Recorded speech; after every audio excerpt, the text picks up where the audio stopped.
Hello and welcome to the 2024 San Joaquin County Point-in-Time Count Training. Thank you for joining us in this important effort to improve the understanding of homelessness in your county. The count will be conducted in two primary phases, separating the count and survey efforts.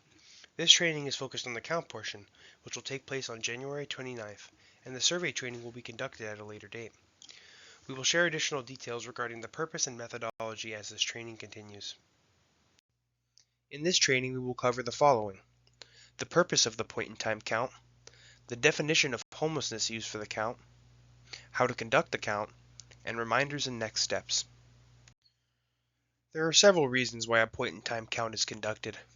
The U.S. Department of Housing and Urban Development, or HUD, requires all communities that receive federal funding for homeless services to conduct a point-in-time, or PIT count, of all persons experiencing homelessness during the last 10 days of January. Counts of people who are unsheltered, meaning living outdoors, in vehicles, tents, or other similar locations neither intended or fit for human habitation, are currently required every other year. In addition to meeting federal requirements, the point-in-time count provides valuable data for community understanding of homelessness. Data on the extent, prevalence, and reasons for homelessness is also invaluable for local planning efforts and community understanding. This figure shows the different components that the count includes to make sure all people experiencing homelessness are represented in the count. You will be participating in the general street count, which is highlighted in the middle box on this slide. The general street count is a visual count of people who are currently unsheltered and will take place during the early morning hours on January 29th, before people begin moving through their day and before people staying in shelters leave the facility. Timing and coordination are important to avoid duplication, so areas surrounding shelter locations should be counted first. Route timing is important and should be considered in pre-planning efforts. Rural regions and non-shelter areas may also be subject to special arrangements. We will discuss how your team should prioritize counting locations within your assigned count area, such as shelters, later in this presentation. The other components include the shelter count, the youth count, and the survey. The shelter count collects information on the number of people staying in shelter programs across the county. The youth count focuses on counting unaccompanied young people under the age of 25 and is typically done around 3 p.m. to 7 p.m. This is not available for general community participation at this time. Finally, the survey component is typically conducted in conjunction with the general street count. Surveys are conducted with a representative sample of people experiencing homelessness across the county and provide us with a more detailed understanding of the homeless experience and the diversity of the population and its characteristics throughout the region, including information on veterans, families with children, and people experiencing long-term homelessness. We have made changes that are designed to ensure the safety of all participants in the count.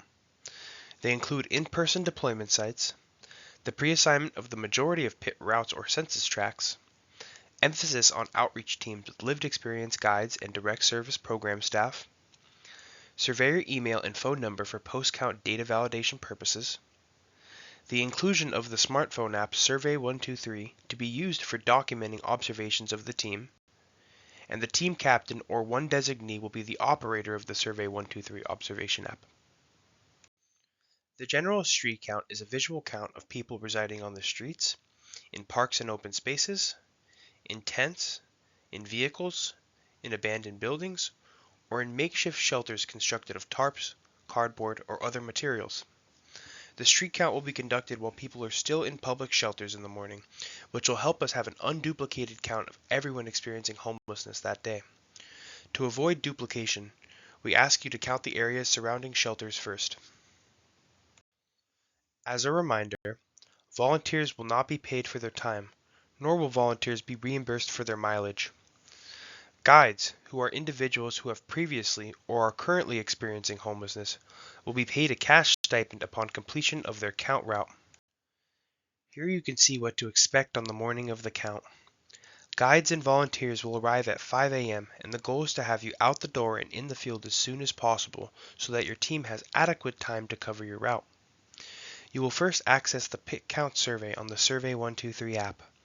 You will be asked to input your track number, which you will receive via email prior to the count, along with your phone number and email address for post-count data validation purposes.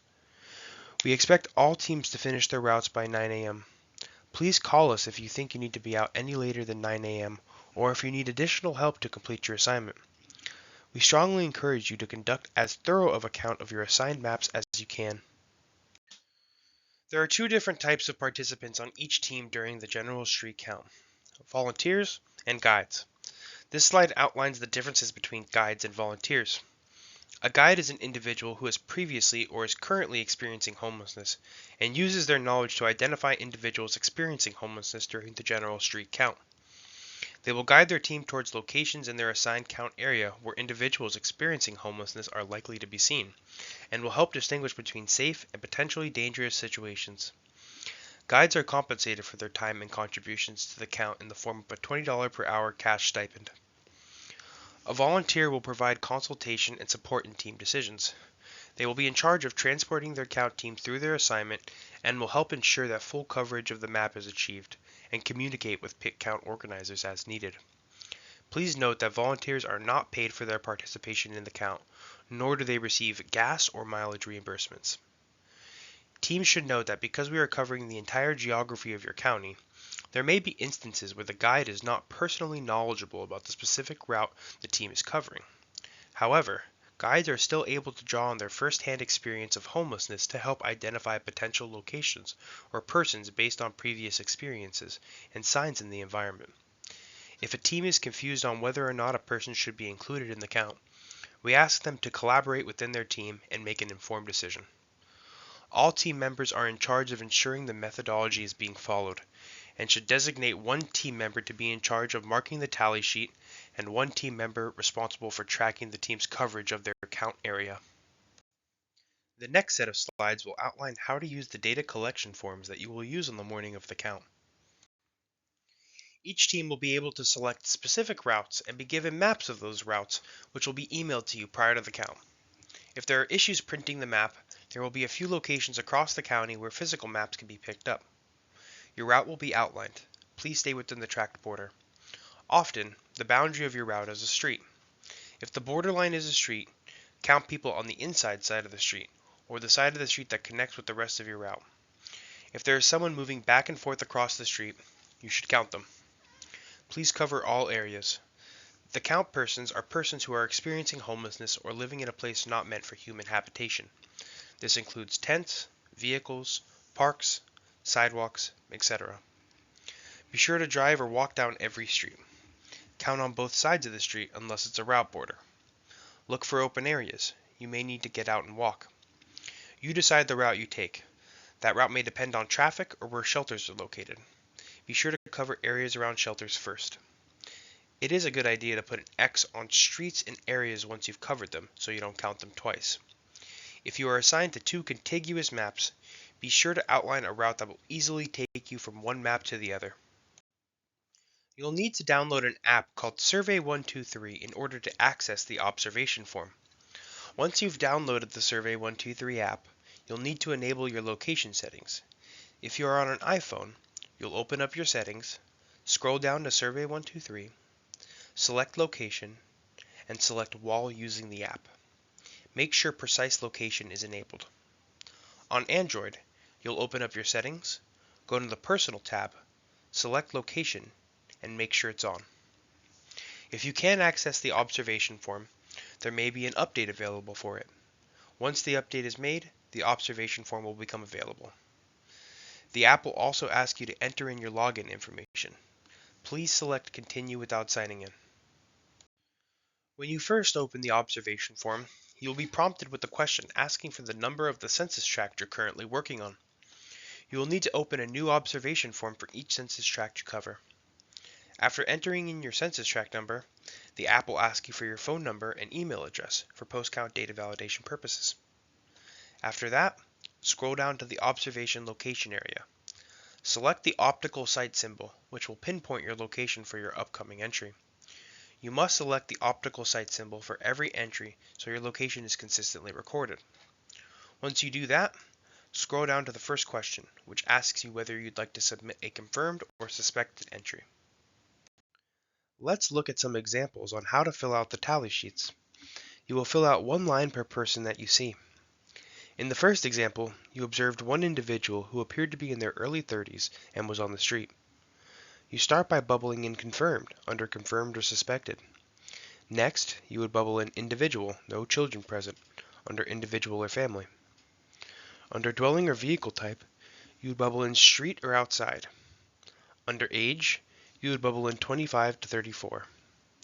To move on to the next entry, press the plus icon located under the last question near the bottom right corner of your screen. Please note that for the purposes of the count, a family is defined as one adult present with a child under the age of 18. In the next example, you observed a family of 3 that included 2 adults who appear to be in their late 20s and 1 child under the age of 18 on the street. You start by selecting the bubble that says confirmed under confirmed or suspected. Next, you would bubble in family under individual or family. Under how many total family members, you would type in the number 3. Under age, you would start with the first person and bubble in their age. After bubbling in the first person, below the section age, there is a forward pointing arrow with a 1 of 3 to the left of it. You would press this arrow and again bubble in the age of the next person. After bubbling in the second person, you would press the forward arrow again and move on to the third person. After bubbling in the age of the third person, under dwelling or vehicle type, you would bubble in outdoors. You would then press the plus button near the bottom right corner of your screen to finish the entry and move on to the next one. Listed here are some ways to identify vehicles that are housing individuals. We want to maintain a respectful distance, so please do not walk up and look inside the vehicle, knock on vehicle doors or windows, or shine flashlights into the vehicle. Instead, here are some signs to look for that can indicate whether somebody is living in the vehicle or not. A vehicle with windows that are fogged, partially open, or blocked. Electrical connections or generators. Screens or window coverings. Items inside and outside of the vehicle, including household items, bags, clothing, etc. Sounds of music or talking coming from inside the vehicle. Or that the vehicle is in a known safe parking location, which may be designated on your map. If you find a car, RV, or van that looks inhabited based on signs detailed in the previous slide, but you cannot determine how many persons are residing in the vehicle, you start by selecting Suspected under Confirmed or Suspected. Next, under Dwelling or Vehicle Type, you would bubble in Car, RV, or Van, depending on what type of vehicle it is. Under Is this sighting part of an encampment, you would bubble in No. Additionally, we ask that you record the last 4 digits of the license plate of each vehicle you include in the count. The reason we request that you record the last 4 digits of the license plate number is to help us avoid count duplication. Vehicles move quickly, and this helps ensure vehicles are not counted twice. The field for listing the last 4 digits of the license plate number is located below the section entitled Dwelling or Vehicle Type. After that, you would submit the entry by pressing the plus icon near the bottom right corner of the screen. We take the privacy and confidentiality of people experiencing homelessness seriously. Please note that vehicles are not traceable or able to be tracked down using these numbers. Additionally, these numbers are only for use by the research consultant team from Applied Survey Research and will not be shared with any persons, organizations, or authorities outside of ASR. An encampment is defined as 2 or more tents or makeshift shelters that are grouped together. In this example, you observed an individual who appeared to be in his early 20s outside a tent. You also observed a tent directly next to his, with an individual who appeared to be in his 70s standing outside of that tent. You start by bubbling in Confirmed under Confirmed or Suspected. Next, under Individual or Family, you would bubble in Individual. Under Dwelling or Vehicle Type, you would bubble in Tent or Makeshift Structure. Under Is this sighting part of an encampment, you would bubble in Yes. Under Age, you would bubble in 18 to 24. At the bottom of the survey, there is a plus button you can press to add another individual. It is located near the bottom right corner of your screen. After adding in the next individual, repeat the same steps you just did, except under Age, you would bubble in 65 plus to indicate that you believe the second individual is in his 70s. To complete the entry, you would press the plus symbol near the bottom right corner of your screen. In the second example, you observed 3 tents together, but you don't see any individuals. In this case, you start by bubbling in Suspected under Confirmed or Suspected. Under Dwelling or Vehicle Type, you would bubble in Tent or Makeshift Structure. Under Is this sighting part of an encampment, you would bubble in Yes. After that, you press the plus button located near the bottom right corner of your screen to indicate another entry and repeat these steps for the next 2 tents. Now that you understand how observations are made within Survey 123, we highly recommend testing the application while out and about prior to the count. Location data is critical, so please make sure your location settings are enabled within the settings on your mobile device. Feel free to submit your entries as well, as all entries prior to count day will be removed. Safety is a top priority while out in the field.